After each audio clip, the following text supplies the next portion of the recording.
आज हम पढ़ रहे हैं क्लास 4 का English language lesson number 15। The name of lesson number 15 is past indefinite tense. चलिए, यानी कि सामान्य भूतकाल। अभी पास्ट इंडेफिनिट क्या है? चलिए, सबसे पहले हम पास्ट इंडेफिनिट की पहचान को पढ़ते हैं कि हमें कैसा पता चलेगा कि ये जो सेंटेंस है वह है पास्ट इंडेफिनिट में। इस काल के वाक्यों के अंत में ता, था, ती, थी, ते, थे आदि शब्द अथवा आ, ई, ए की ध्वनि आती है। कार्य का भूतकाल में होना पाया जाता है। भूतकाल यानी कि कार्य हो चुका होता है। चलिए, अब हम बात करते हैं इसके वर्ड ऑर्डर यानी कि इसके रूल की, कि इसको बनाने का रूल क्या है। सबसे पहले हम सब्जेक्ट का प्रयोग करेंगे। पहले बच्चों एक छोटा सा करेक्शन है, शायद वो गलती से हो गया है, तो आप उसको सही कर लीजिएगा। इसका जो रूल है मैं यहां लिख देती हूं, वो है सब्जेक्ट प्लस वर्ब की सेकंड फॉर्म प्लस ऑब्जेक्ट। ये गलत प्रिंट हुआ है, इसको आप सही कर लेना। ये नहीं आएगा, यहाँ पर आएगा वर्ब की सेकंड फॉर्म प्लस ऑब्जेक्ट। ठीक है, चलिए अब हम सेंटेंसेस बनाना शुरू करते हैं।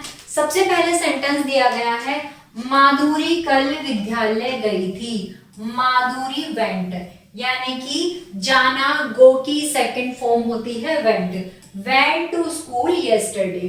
अब वर्ड ऑर्डर में क्या दिया है? वर्ड ऑर्डर में इन्होंने बताया सबसे पहले सब्जेक्ट प्लस वर्ब की सेकंड फॉर्म प्लस ऑब्जेक्ट। मैंने अधिकारी को पत्र लिखा। I wrote a letter to the officer। उसने सड़क पर दो कुत्ते देखे। She saw two dogs on the road। हमने तो इनकी सहायता की थी। We did help them। चलिए, अब आ जाइए ये नियम की बात कर रहे हैं, इसके नियम को देख लेते हैं। सभी सब्जेक्ट के साथ वर्ब की सेकंड फॉर्म का प्रयोग किया जाता है। यहाँ पर इन्होंने सही लिखा है, लेकिन यहाँ पर शायद गलती से लिखा गया है। वाक्य के आवश्यक या तो शब्द लगा होने पर वर्ब की फर्स्ट फॉर्म के साथ डिड का प्रयोग होता है। यहाँ पर क्या कहा इन्होंने कि वाक्य में आवश्यक या तो शब्द लगा होने पर किसका? वर्ब की फर्स्ट फॉर्म के साथ डिड का प्रयोग करते हैं। जैसे इन्होंने कहा, हमने तो इनकी सहायता की थी। कौन सा शब्द आया है? तो के लिए हमने क्या इस्तेमाल किया है? डिड। अब देखिए नेगेटिव सेंटेंसेस पर आ जाइए। नकारात्मक वाक्य क्या है इसका rule? Subject plus did not plus verb की फर्स्ट फॉर्म प्लस ऑब्जेक्ट। मुझे आपका पत्र नहीं मिला। I did not receive your letter। शोभित ने कमीज नहीं पहनी। शोभित did not put on his shirt। हमने कभी धूम्रपान नहीं किया। We never smoked। वे कभी मुंबई नहीं गए। They never went to Mumbai. तो प्यारे बच्चों, इन्होंने क्या कहा? इन्होंने बताया कि सब्जेक्ट के साथ हम किसका प्रयोग करेंगे? डिड नॉट का, वर्ब की फर्स्ट फॉर्म का प्लस ऑब्जेक्ट का। अब हमें सेंटेंस दिया गया था, मुझे आपका पत्र नहीं मिला। मुझे क्या है यहाँ पर? सब्जेक्ट है, यानी कि आई। डिड नॉट का प्रयोग किया है, वर्ब की फर्स्ट फॉर्म यानी कि मिला, यानी कि रिसीव करना, योर लेटर। अब आ जाइए नियम पर आते हैं। नहीं के लिए प्रयोग प्रत्येक सब्जेक्ट के साथ डिड नॉट लगाकर वर्ब की फर्स्ट फॉर्म लगाते हैं।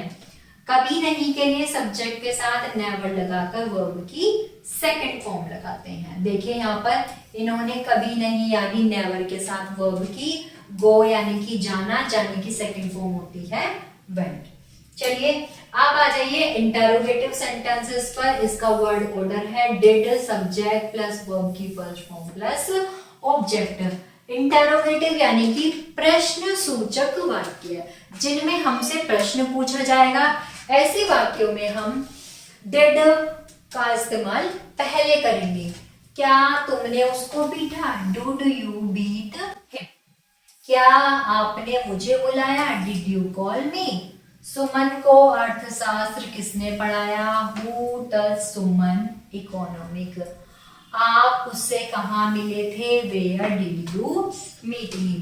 तो ये हमारा प्रश्नवाचक वाक्य थे जिनमें हमसे प्रश्न पूछे गए हैं। अब इनके बारे में पढ़ते हैं। क्या से आरंभ होने वाले वाक्यों में डिड का प्रयोग सबसे पहले किया जाता है? किसमें? जब भी हम इंटरोगेटिव सेंटेंसेस बनाएंगे, जब हमारा क्या पूछा जाएगा तो हमें डिड का पहले इस्तेमाल करना है। वाक्य के मध्य प्रश्न सूचक शब्द होने पर सबसे पहले इन्हीं शब्दों की अंग्रेजी लगाते हैं, फिर डिड का प्रयोग करते हुए शेष भाग की अंग्रेजी लिखते हैं। क्या कहा इन्होंने कि वाक्य के मध्य में यदि प्रश्न सूचक शब्द होने पर सबसे पहले प्रश्न सूचक शब्द यानी कि जैसे कौन, कहां, किसने, ये सब शब्द पूछे जाएंगे तो हम डिड से पहले क्या लगाएंगे? उससे पहले हम उसकी हिंदी लिखेंगे। हु के साथ डिड का प्रयोग नहीं होता बल्कि वर्ब की सेकंड फॉर्म लगाते हैं।